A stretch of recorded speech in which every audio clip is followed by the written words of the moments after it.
कोकणातून अपडेट घेऊयात, कारण कोकणामधली सुद्धा निवडणुका तिथल्या ज्या मोठ्या फाईट आहेत, बिग फाईट आहेत, त्या सुद्धा निर्णायक होणार आहेत. प्रसाद रानडे आपल्या प्रतिनिधी आपल्यासोबत. प्रसाद, माझा आवाज तुमच्यापर्यंत येतोय? हो, आवाज येतोय. सगळ्यात महत्वाचं म्हणजे कोकण आणि तळ कोकणामध्ये दोन्ही बंधूंमध्ये असलेला संघर्ष. आता निलेश राणे यांनी एक मोठा विजय त्या ठिकाणी मिळवलेला आहे. काय अपडेट आहे तळ कोकणात? एकंदर तळ कोकणामध्ये आपण पाहू शकतो, निलेश आणि नितेश राणे दोघांमध्ये प्रतिष्ठेची लढाई होती. मात्र सगळ्यात महत्वाची होती ती लक्षवेधी ठरलेली निवडणूक होती कणकवली शहर विकास आघाडी कणकवली नगरपरिषद निवडणूक. तर या ठिकाणी कणकवली शहर विकास आघाडीचे संदेश पारकर हे विजयी झालेले आहेत. म्हणजे अर्थातच निलेश राणे यांनी पाठिंबा दिलेले संदेश पारकर विजयी झालेले आहेत. म्हणजे या ठिकाणी भाजपचे काही नगरसेवक निवडून आले असले तरी नगराध्यक्ष निवडणूक उमेदवार मात्र संदेश पारकर हे विजयी झालेले आहेत. त्यामुळे निलेश राणे यांना मोठा विजय झालेला पाहायला मिळतोय. मात्र असं असलं नितेश राणे यांनाही सावंतवाडीमध्ये भाजपच्या नगराध्यक्ष विजयी झालेले आहेत. त्यांचंही तिथे पाठीचं दिसतंय.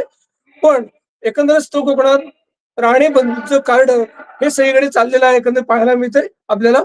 तसंच आपण रत्नागिरी जिल्ह्यात पाहायला गेलो तर रत्नागिरी जिल्ह्यातही चिपळूण नगर परिषद निवडणूक होती ती सगळ्यात ट्विस्ट होती. तर चिपळूणमध्ये महायुतीचा एकंदर विजयाची दिशेने वाटचाल दिसते. महायुतीच्या आता विजयाची घोषणा बाकी आहे, पण महायुतीचा इथे विजय निश्चित झालेला आहे. पण त्याच वेळेला भास्कर जाधवांच्या सुकन्या आहेत त्यामध्ये निवडून गेलेल्या आहेत भास्कर जाधवांच्या.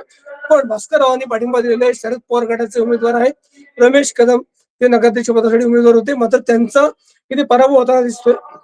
म्हणजे एकंदरच भास्कररावांचं कार्ड जे आहे ते चिपळूण नगर परिषद यावेळेला चाललेलं नाहीये. पण यावेळेला रत्नागिरी जिल्ह्यामध्ये एकंदरच महायुतीचा विजय होताना दिसत असला तरी काँग्रेसच्या हुस्न खुले ह्या राजापूरच्या उमेदवार आहेत नगराध्यक्ष पदाच्या काँग्रेसच्या आहेत त्यांचा तिथे विजय होताना दिसतोय. आघाडीच्या 10 आणि महायुतीच्या 10 अशा तुल्यबळ लढत जी आहे ती राजापूर नगर परिषदेमध्ये आपल्याला पाहायला मिळते.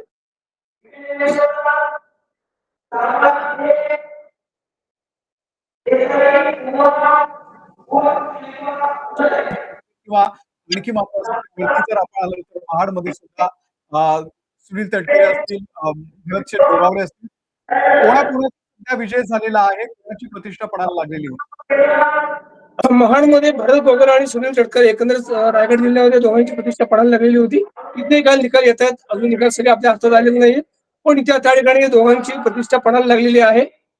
मंत्री भरत गोगावले आणि इकडे सुनील तटकरे या दोघांची प्रतिष्ठा पणाला लागलेली आहे. भाजपची सुद्धा इथे प्रतिष्ठा पडायला लागलेली आहे. काही ठिकाणी उरणगिरण असेल त्या साईडला अजितदादांची राष्ट्रवादी उघाडा अशी युती झालेली होती. तर या ठिकाणी रायगड जिल्ह्यामध्ये एकंदर काय अंतिम निकाल येतोय पाहणं सगळ्यात महत्वाचं असतं. बरेच वेळ रायगड जिल्ह्यातल्या निकालातल्या हातात सगळे अंतिम निकाल जो असेल कोकणामध्ये आता जो फायनल निकाल आहे तो हाती येण्यासाठी किती वेळ लागणार आहे, किती वाजेपर्यंत शेवटचं चित्र स्पष्ट होईल कोकणातलं? आता साधारणपणे 12च्या एक साधारणपणे 1 ते 1:30 पर्यंत सगळं पूर्णपणे कोकणातलं चित्र आहे ते 1:30 वाजेपर्यंत पूर्णपणे हे चित्र आहे ते क्लिअर झालेलं असेल. प्रसाद, धन्यवाद या सगळ्या माहितीबद्दल. अपडेट तुमच्याकडून वेळोवेळी घेत राहू. नक्कीच. तर कोकणातली स्थिती आपण जरा समजून घेतली. कोकणामधलं राजकारण फार इंटरेस्टिंग बनलेलं होतं आणि त्या दृष्टीने कोकण हे आपल्यासाठी फार महत्वाचं आहे. आता इतर जे ठिकाणचे जे निकाल आहेत ते आपण बघूयात. छत्रपती संभाजीनगरमध्ये नगराध्यक्ष पदाचे आतापर्यंतचे विजयी उमेदवार आहेत समीर सत्तार सिल्लोड मधून, शिवसेना अब्दुल सत्तार यांचे चिरंजीव आहेत, ते विजयी झालेले आहेत. माझा आवाज दुसरे आहेत वैजापूरचे दिनेश परदेशी, भाजपच्या वैजापूर येथे विजयी झालेले आहेत. फुलंब्रीमधून ठाकरेंचे शिवसेनेचे उमेदवार राजेंद्र ठोंबरे हे विजयी झालेले आहेत. बीड मधल्या 10 वॉर्ड मधला निकाल आता हाती आलेला आहे. बीड मधून फार इंटरेस्टिंग आकडेवारी आहे. भाजप 9 ठिकाणी, तुतारी 5 ठिकाणी, त्यासोबतच राष्ट्रवादी अजित पवार गटाचे 5 ठिकाणी, मशाल म्हणजे शिवसेना 1 ठिकाणी विजयी झालेली आहे. एकूण 20 ठिकाणचा हा निकाल आहे आणि भाजप हाच सगळ्यात पक्ष म्हणून समोर आलेला आहे. राष्ट्रवादी शरद पवार पक्ष आणि राष्ट्रवादी अजित पवार पक्ष यांचे समसमान म्हणजे 5-5 उमेदवार या ठिकाणी विजयी झालेले आहेत.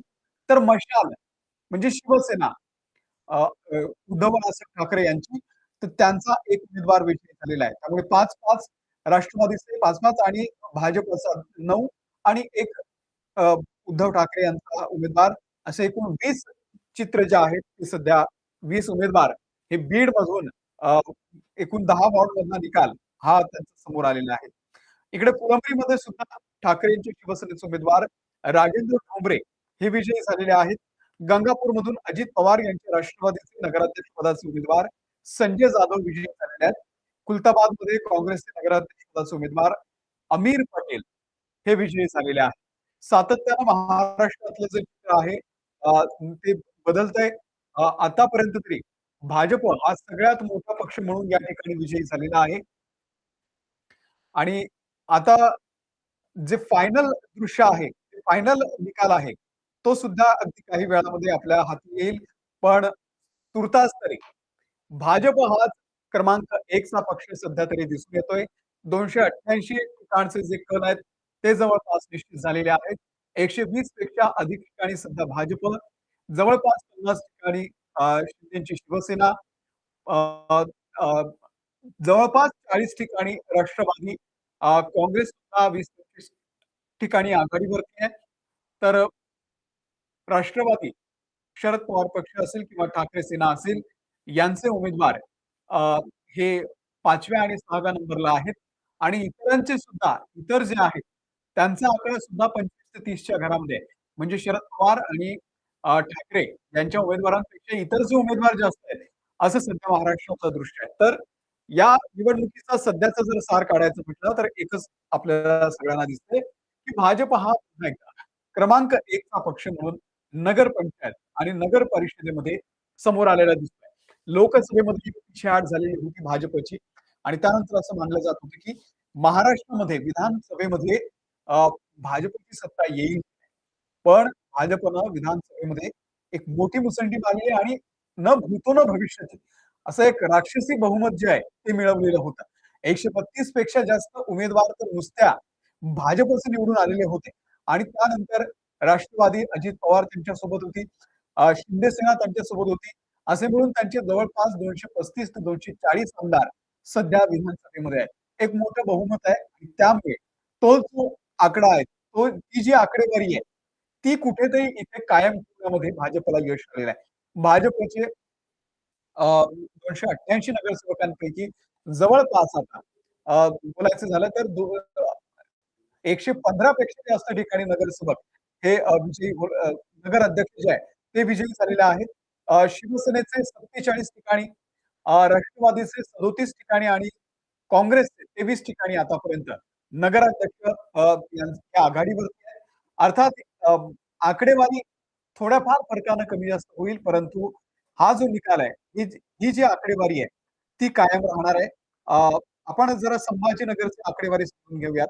संभाजीनगरमध्ये भाजपनं फक्त एकच ठिकाणी, शिवसेना 2 ठिकाणी, राष्ट्रवादी अजित पवार 1 ठिकाणी, उद्धव ठाकरे यांची शिवसेना 1 आणि काँग्रेस 2 ठिकाणी विजयी झालेली आहे.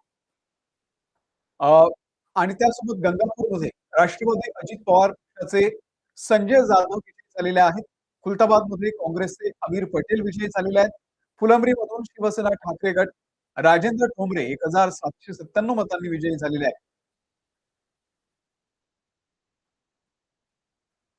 तर ही वेगवेगळ्या ठिकाणची आकडेवारी आपल्याला दिसते.